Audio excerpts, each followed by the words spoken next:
एक जंगल में शेर खान नाम का एक शेर अपने बच्चे सिम्बा शेर के साथ रहा करता था। शेर खान बहुत दयालु स्वभाव का था और अपने जंगल के जानवरों से बहुत प्रेम किया करता था।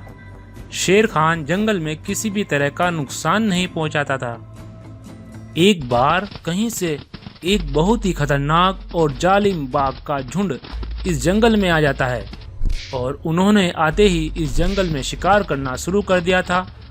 उन्होंने एक भैंस का शिकार कर लिया था और ये सब एक भालू ने देख लिया था और भालू दौड़कर अपने महाराज शेर खान के पास पहुंचा। महाराज, हमारे जंगल में कहीं से बहुत सारे बाघ घुस आए हैं और उन्होंने इस जंगल में एक भैंस का शिकार कर लिया है। क्या उन बाघों की इतनी हिम्मत? उन्होंने मेरे जंगल के जानवरों को मारना शुरू कर दिया।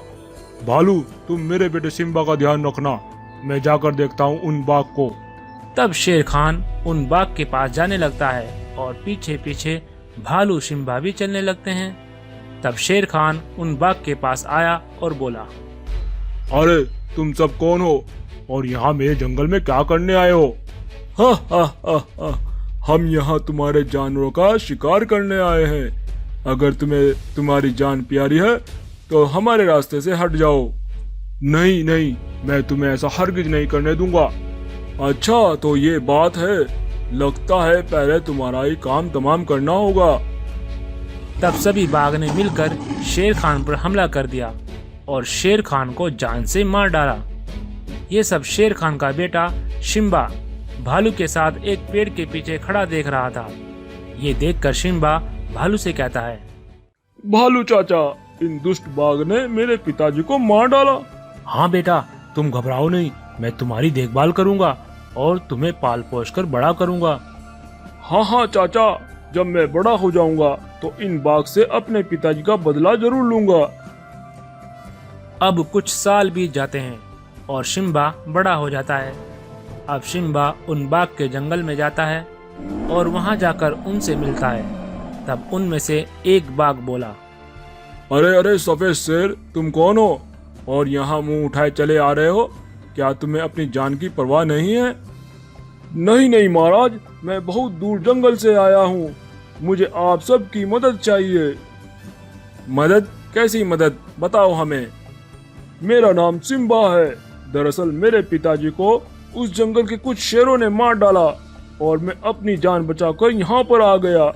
मैं उनसे अपने पिताजी का बदला चाहता हूँ और मैं चाहता हूँ तुम उन शेरों को मारकर अपना शिकार कर लेना और इससे मेरा बदला भी पूरा हो जाएगा। तब वे बाघ अपने साथियों से मशवरा लेता है। मशवरा लेने के बाद वे बाघ सिम्बा शेर से बोला, ठीक है सिम्बा, हम तुम्हारी मदद करने के लिए तैयार हैं, चलो चलते हैं।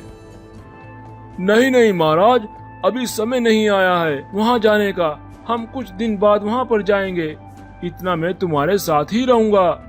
ठीक है, तुम हमारे साथ रह सकते हो।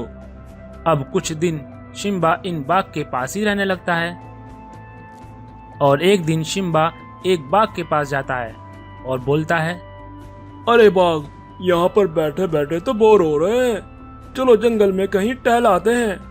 तब ये दोनों जंगल में टहलने चले जाते हैं और किसी सुनसान जगह पर जाकर मौका पाते ही सिम्बा ने पीछे से उस बाघ पर हमला करके उसे मार डालता है। फिर इसी तरह सिम्बा दूसरे बाघ से टहलने के लिए कहता है, अरे बाघ, यहाँ पर बैठे बैठे तो बोर हो रहे हैं, चलो जंगल में कहीं टहलाते हैं। फिर वे बाघ भी टहलने के लिए सिम्बा के साथ चला जाता है और सुनसान जगह पर जाकर सिम्बा ने उस बाघ को भी मार डाला। ऐसा करते करते सिम्बा ने कुछ ही दिनों में कितने ही बाघ को मार डाला था। अरे सिम्बा शेर, ये हमारे जंगल में क्या हो रहा है? एक के बाद एक बाघ गायब हो रहे हैं। भाई, जब से ये शेर यहाँ पर आया है तब से ही हमारे साथी बाघ गायब हो रहे हैं। मुझे तो इसी सिम्बा शेर का हाथ लगता है। बाघ, मैं हूँ सिम्बा, शेर खान का बेटा, कुछ याद आया? अच्छा, तो तुम दूसरे जंगल के राजा शेर खान के बेटे हो जिसे हमने मार डाला था।